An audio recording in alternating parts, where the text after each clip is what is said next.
Kalian tahu tidak apa mayoritas penyebab seseorang terkena serangan teluh dan santet?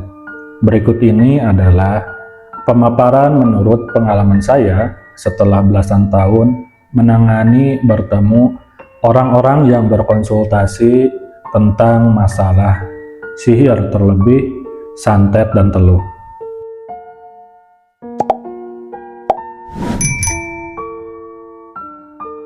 Assalamualaikum warahmatullahi wabarakatuh. Sahabatku semuanya, dimanapun berada yang menonton video ini, kali ini saya akan sedikit memberikan pengalaman saya ketika menangani orang-orang yang berkonsultasi mengenai tentang keluhan kiriman sihir berupa sihir teluh dan sihir santet. Perlu sahabatku semua ketahui bahwa sihir tersebut merupakan sihir kategori ilmu hitam, di mana dengan sihir-sihir tersebut akan menjadikan seseorang targetnya itu mengalami kerugian, baik kerugian material maupun formil. Nah, sahabatku semuanya, tahu tidak apa penyebab utama seseorang itu gampang mendapatkan kiriman sihir dan santet? Nah, berdasarkan pengalaman yang saya alami ketika mendapati orang-orang yang berkonsultasi setelah belasan tahun, mereka itu mayoritas terkena sihir teluh dan santet adalah karena akibat dari ucapan dan perkataannya sendiri.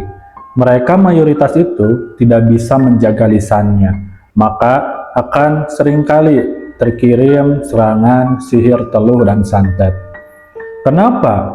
Dengan lisan, dengan ucapan, dengan mulut kita yang tidak bisa terjaga menjadi salah satu penyebab mendapat kiriman teluh dan santet? Tentu saja. Jika kita tidak bisa menjaga lisan kita, menjaga ucapan kita, otomatis akan banyak orang yang tersakiti hatinya karena tanpa disadari ataupun disadari ucapan kita menyakiti orang lain.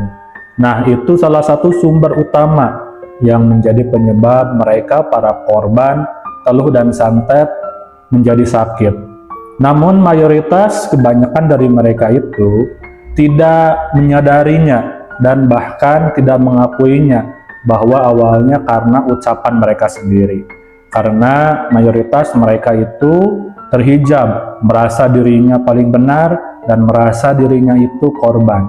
Padahal awalnya sebelum mereka sakit, mereka adalah pelaku menyakiti hati orang lain dan pelaku menjahati orang lain dengan ucapannya yang tidak terjaga. Nah, sahabatku semuanya, disinilah pentingnya kita untuk bisa menjaga diri, untuk bisa mengendalikan ucapan kita, untuk bisa mengendalikan lisan kita. Jangan sampai mengucapkan kata-kata yang menyakiti orang lain. Karena ibarat kata, kalau sakit yang lain itu pasti ada obatnya. Tapi ketika kita memberikan sakit hati kepada orang lain dari ucapan, dari lisan, tentu saja itu cukup sulit untuk mengobatinya. Mungkin bisa memaafkan, tapi tentu mereka akan ingat bagaimana sakitnya ucapan kita terlontar. Nah, dari sanalah timbul kejahatan baru, yaitu membalas dendam karena hatinya sakit sehingga mengirimkan teluh dan santet. Nah, disinilah terjadi di mana negatif bertemu negatif, maka akan sinkron. Di sana kita negatifnya yaitu menyakiti orang lain, lalu dia negatifnya balas dendam dengan cara mengirimkan teluh dan santet. Maka akan sinkron dan terjadilah sakit, teluh, dan santet terjadi. Berbeda halnya dengan orang-orang yang selalu positif. Jika kita bisa menjaga diri kita, menjaga ucapan kita, menjaga lisan kita, itu sangat sulit sekali bisa dikirim sihir, teluh, dan santet.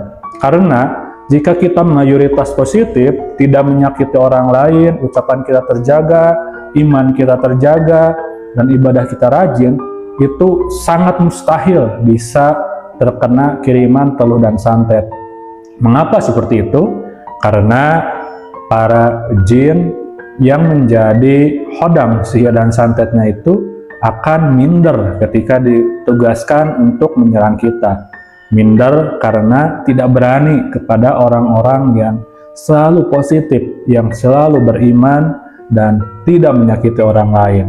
Nah, di sanalah salah satu kunci bagaimana cara kita menjaga diri agar kita tidak terkena kiriman teluh dan santet.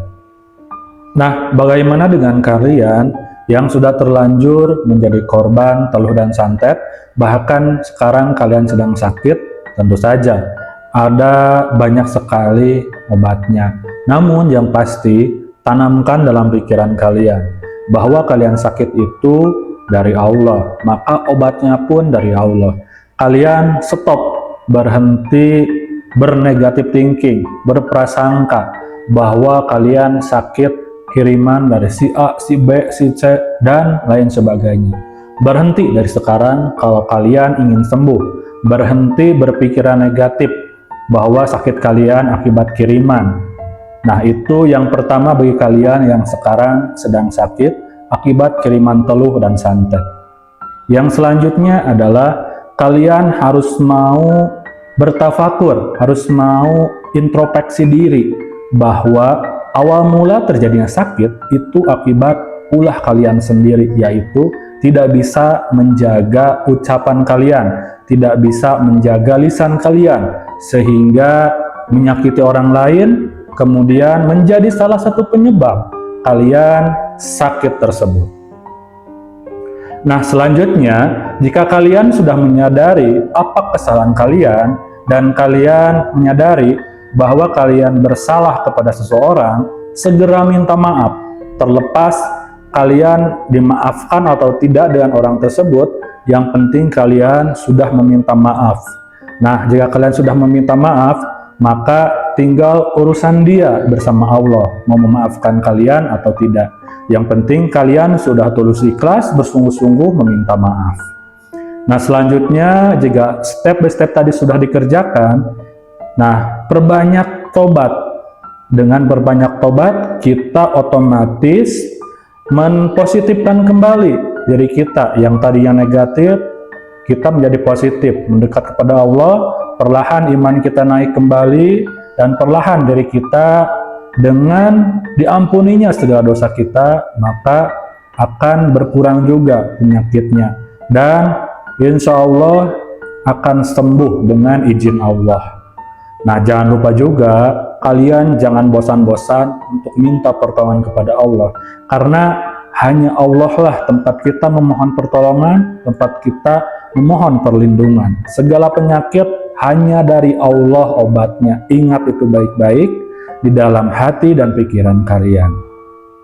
Nah, sahabatku semuanya yang sekarang takdirnya sedang sakit, baik sakit medis maupun non-medis, saya doakan semoga lekas sembuh kembali, semoga lekas bisa beraktivitas kembali. Pokoknya semangat selalu, jangan putus asa.